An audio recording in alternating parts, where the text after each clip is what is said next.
Good morning friends. आज हम अपना नया सब्जेक्ट स्टार्ट करेंगे, फ्लूइड मैकेनिक्स। तो फ्लूइड मैकेनिक्स को समझने के लिए पहले हम इसे 3 पार्ट में डिवाइड करते हैं: fluid statics, fluid kinematics and fluid dynamics. आइए इसे समझते हैं। स्टैटिक्स का मतलब हम फ्लूइड की वो प्रॉपर्टीज़ पढ़ेंगे जिसमें फ्लूइड जो होगा इन रेस्ट कंडीशन होगा। काइनेमेटिक्स का मतलब हम फ्लूइड के मोशन की स्टडी करेंगे, लेकिन उसके अंदर हम वो फोर्सेस नहीं कंसीडर करेंगे जिसकी वजह से मोशन हो रहा है। अब third is fluid dynamics. Fluid dynamics के अंदर हम study of motion of fluid करेंगे and also we will consider the cause of motion, जैसे कि कौन सी फोर्स की वजह से फ्लूइड का मोशन हो रहा है। ठीक है, अब हम समझते हैं फ्लूइड की डेफिनेशन। वैसे तो हमें पता ही है कि फ्लूइड की अब डेफिनेशन क्या है। कोई भी सब्सटेंस जिसके पास एबिलिटी है फ्लो करने की उसे फ्लूइड बोला जाता है। लेकिन आपको अब आगे समझने के लिए जो डेफिनेशन याद रखनी है वो क्या है, जो भी फ्लूइड होगा उसके ऊपर थोड़ी सी भी, चाहे कितनी भी स्मॉल शियर फोर्स लगेगी, उसकी वजह से वो infinitely extend shear deformation show करेगा। इसे हम बोलेंगे फ्लूइड। तो फ्लूइड की डेफिनेशन आपको क्या याद रखनी है, that substance which deforms continuously under the application of tangential force no matter how small it may be is known as fluid. अब समझने के लिए पहले हम सॉलिड और फ्लूइड के अंदर फ़र्क देखते हैं। सॉलिड तभी डिफॉर्म करेगा, परमानेंटली तभी डिफॉर्म करेगा अगर उसके ऊपर लगने वाला शियर स्ट्रेस इसकी इलास्टिक लिमिट से ज़्यादा है। लेकिन फ्लूइड केस में क्या होगा, आप जैसे ही थोड़ी सी फोर्स लगेगी तो ये इनफाइनाइटली डिफॉर्म होता जाएगा। ठीक है, अब क्योंकि इसके अंदर डिफॉर्मेशन जो है वो लिमिटेड होती है, तो सॉलिड्स के अंदर हम क्या पढ़ते हैं, डिफॉर्मेशन इज़ इम्पोर्टेंट। लेकिन फ्लूइड के अंदर इस डिफॉर्मेशन का कोई मतलब नहीं रह गया, क्योंकि डिफॉर्मेशन कितनी हो गई, infinite.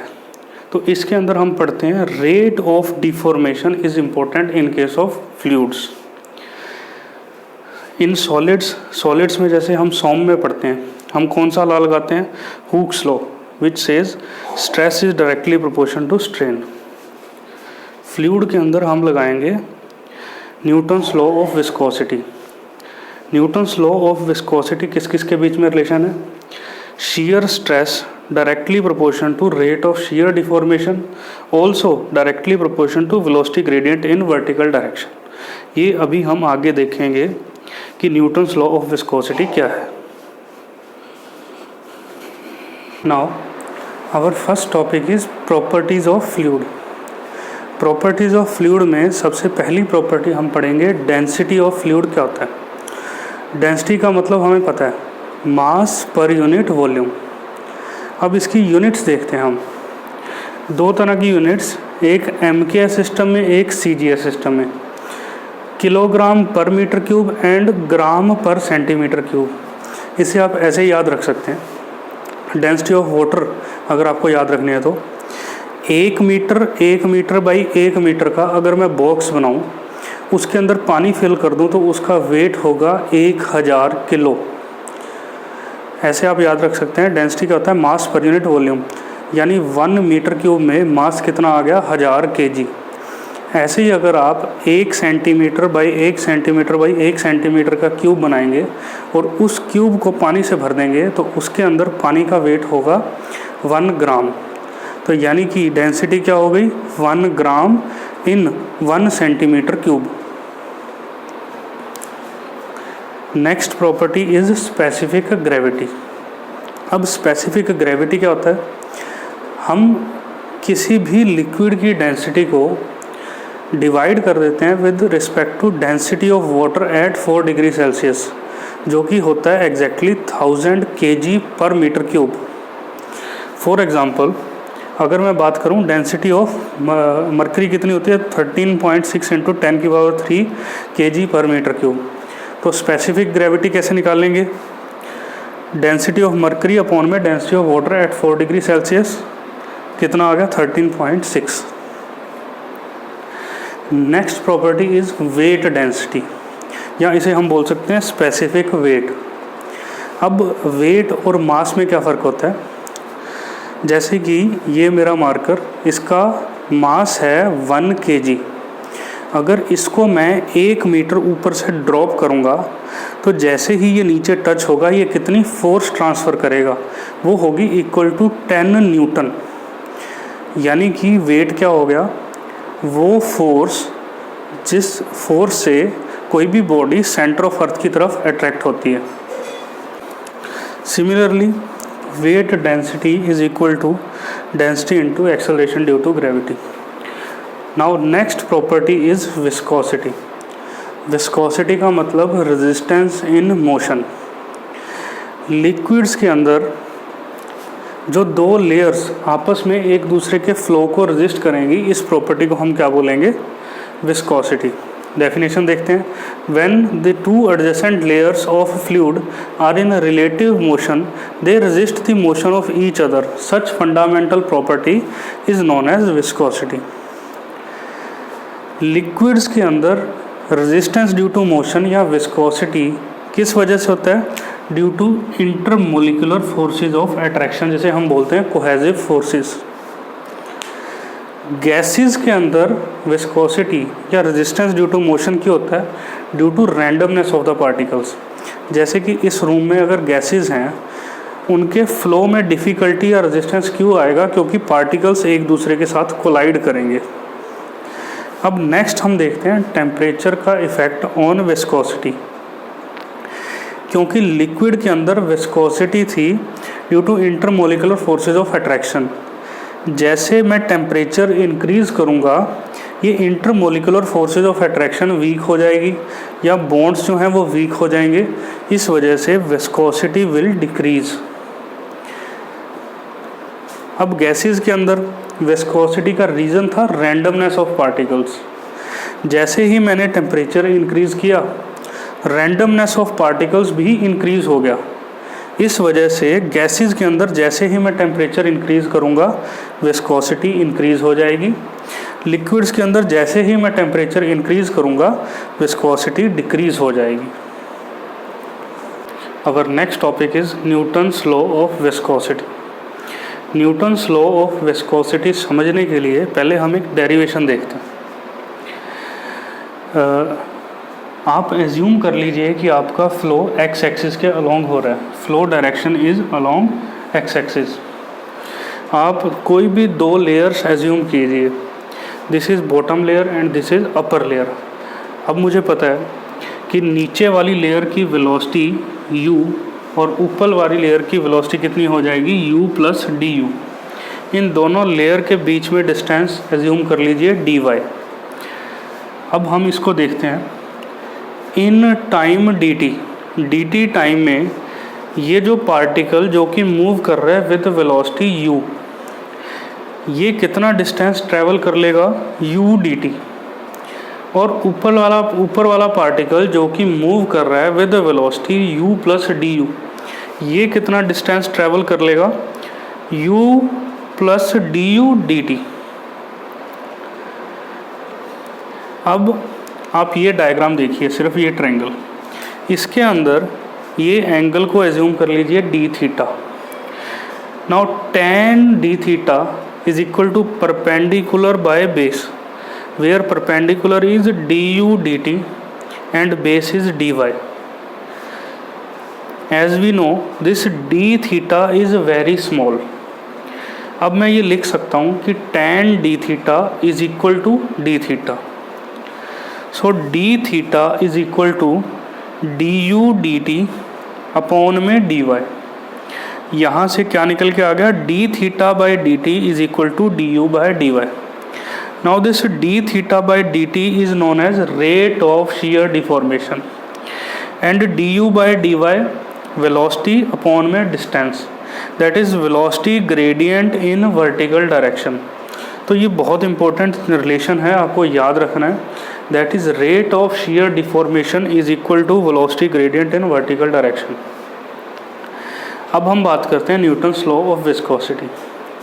Newton's law of viscosity कहता है कि shear stress is directly proportional to rate of shear deformation, और हम अभी देख चुके हैं कि rate of shear deformation is equal to velocity gradient, that is shear stress directly proportional to rate of shear deformation, also directly proportional to velocity gradient in vertical direction.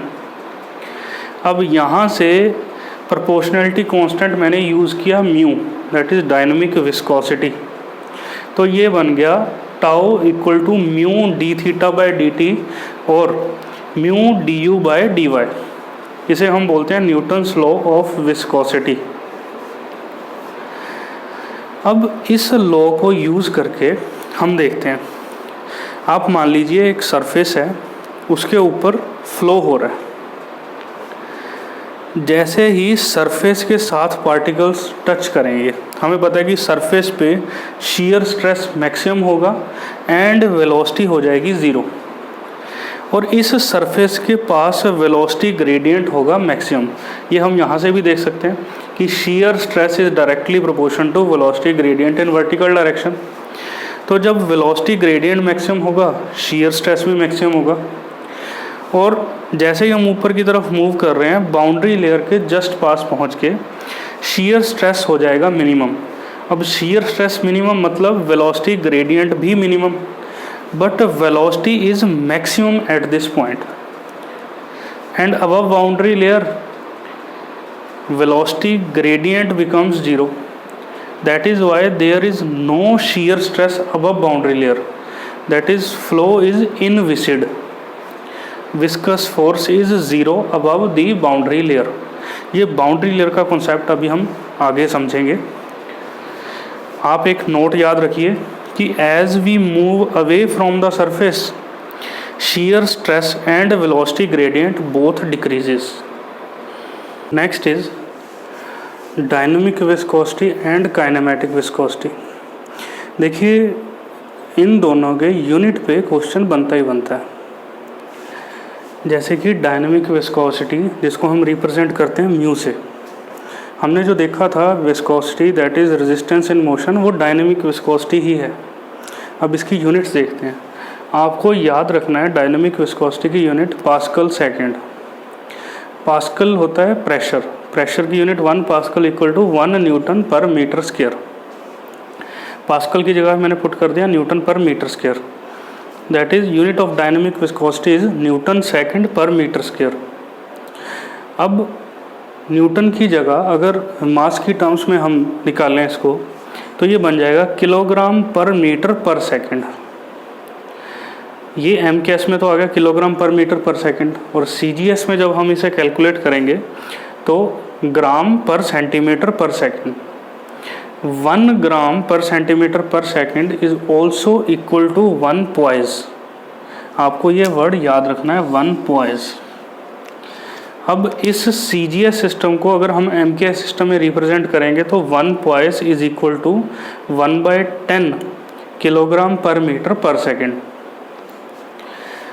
अब एक और टर्म्स में इसको बोला जाता है, वो है डाइन। डाइन जो है ये है फोर्स की unit, that is 1 newton is equal to 10 की पावर 5 डाइन।